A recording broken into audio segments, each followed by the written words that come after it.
By bringing mystical spirits, demons, and beasts to heal and under their control, the summoner can unleash devastating magical attacks on the battlefield in wide swaths. Expanding on the Black Mage's elemental arsenal, summoners have the unique ability to target only enemies with their massive area of effect and heal only allies with their curative spells. Presiding near the peak of spell weaving power comes at a price, with abilities costing an exorbitant amount of job points, spells taking ages to cast at the expense of massive MP, leaving you only able to throw out a handful of summons to aid your allies and wreak havoc on foes. Hi, I'm Mikey from Final Fantasy Tactics Live Tournament, and today I have another episode in the Job Focus series. The goal of these videos is to crack open the hood on each class, present technical information in a simplified way, and help you make better choices when raising your squad. In today's Job Focus, we are going to do a deep dive into the Summoner class, looking at their equipment choices, how their abilities work, and touch on how to manage their stats. Are you curious about possibly the most fantastical caster in the game, with spells that are both powerful and wonderful to watch? If so, grab your summoning stones, gather your homunculi, draw up your pentagrams, and let's get into a Summoner Job Focus session.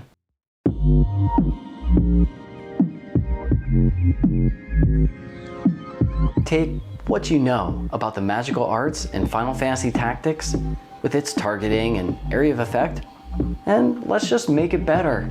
That is basically what the Summoner offers you. With the ability to target allies with restorative spells, the enemy with damaging spells, the Summoner provides an avenue to safe, fire and forget casting. For the determined player who can grind the 9,800 job points necessary to unlock all but one skill, then a side quest for that final spell to master the job, the Summoner is a staple to magical battlefield dominance. To unlock the Summoner, you will need a level 2 Chemist, a level 3 Black Mage, and a level 3 Time Mage. Not too bad to unlock, and that's where the real journey begins.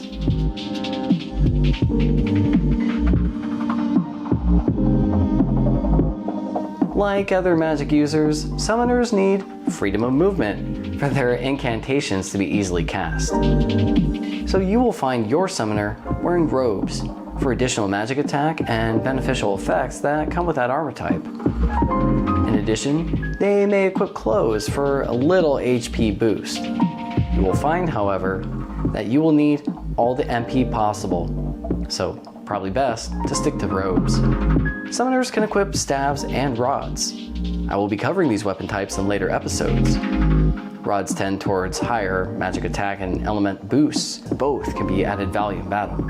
Again, with hats and accessories, you should be looking for choices that will boost your magic attack and MP. Don't worry about capes. You will be spending most of the time charging your spells, and evasion will help you avoid damage.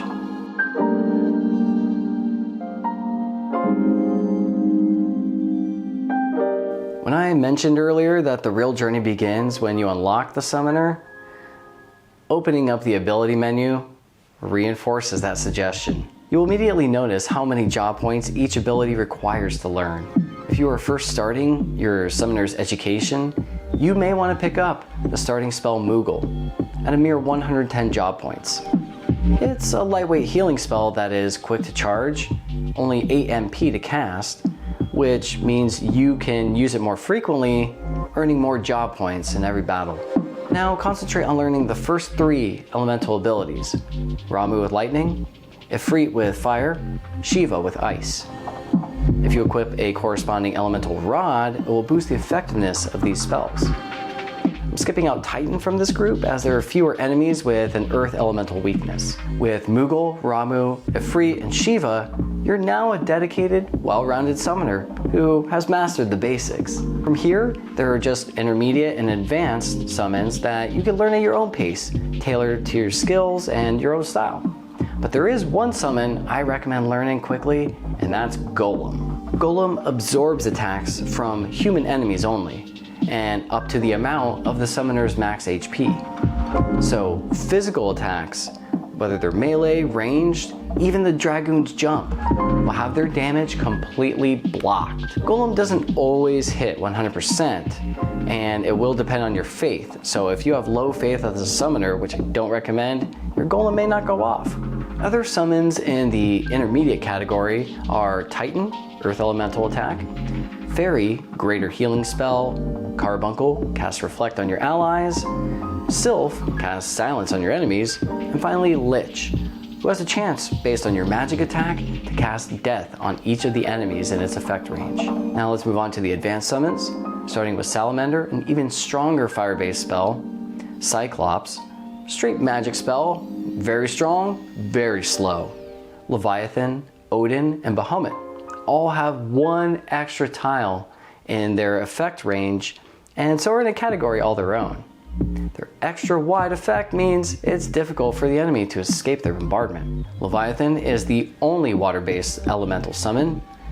Odin and Bahamut are very powerful magic attacks with no elemental affiliation. Now before we get into the reaction and support abilities, I want to cover the ultimate hidden summon that will enable you to finally master the Summoner job class. In the 10th and final level of Midlight Deeps, the boss will cast Zodiark on your party. If you survive the attack as a summoner, you will have the option to absorb the spell and learn it for free. Now, only one unit can learn at a time, so it will require tricky maneuvering to teach it to other units in your squad. Now, the summoner's main focus will be learning primary skills. You can skip over the reaction support skill while you're grinding for the job class. Critical Recover MP is pretty weak for reaction skill. I mean, if you're in a critical state, is MP really what you need? And then we have the support skill Have MP, which I admit is pretty useful for the summoner who is casting frequently. I personally would rather stick with Arcane Strength or Swiftness to speed up my cast, and then use equipment to boost my MP.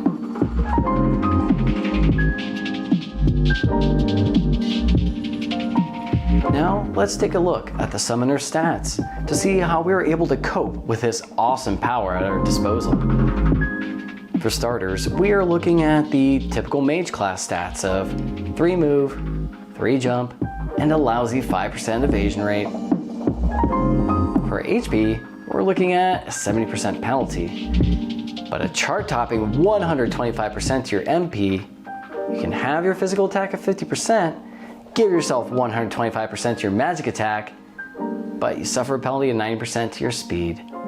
So you are bulking up on stats you need and only suffer a little speed in the end. For growth stats, we are looking at some low tier HP growth, offset by the best MP growth in the game. Poor physical attack growth, but who cares? Standard magic attack and speed growth. So all in all, a decent character to gain levels with as you are grinding your way to summoning mastery.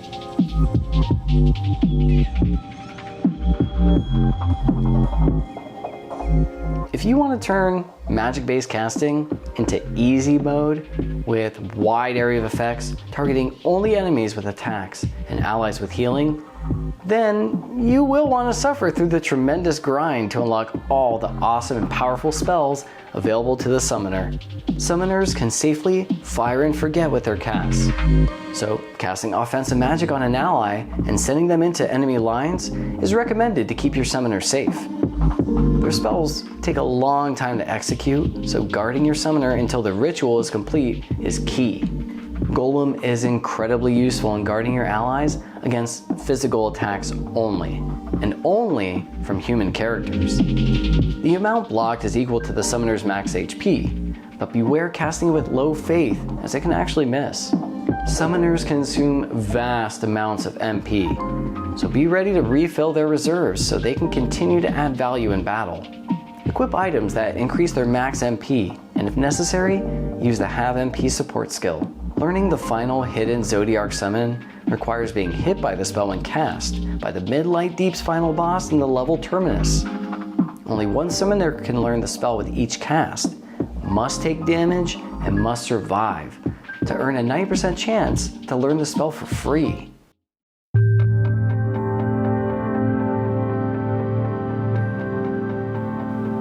this concludes this episode of the Job Focus series with the Summoner.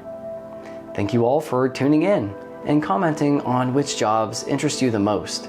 I'm happy to see how differently we all seem to approach the same game. It really is a testament to how well the job system works in combination with abilities, equipment, your character's stats, and it's probably the reason we all keep coming back to experience it time and time again. By the way, in case you didn't know, I started a live stream. I created a custom roster and gave myself a set of challenging restrictions to abide by in an effort to experience the storyline from a fresh perspective. I know, this is a PvP channel, and you're probably itching to see some players battle it out, and I assure you those videos are in the works, so stay tuned. But these live streams are meant to demonstrate how easy it is to create a custom roster with unique, flavorful builds, and a reminder that pre-made rosters are the fastest way to get into PvP with other players, where you can tweak equipment, abilities, and stats at a whim. So you can have a balanced squad to pick from, and every battle is a true test of strategy and wit. If you enjoyed the Job Focus series, please throw out a like. If you're interested in tuning into live streams or getting updated when the next Job Focus comes out, be sure to subscribe. Hitting the bell icon notifies you right when a new video goes live. This is Mikey from Final Fantasy Tactics Live Tournament, signing off. I will see you all in the next video, and until then, be well everyone.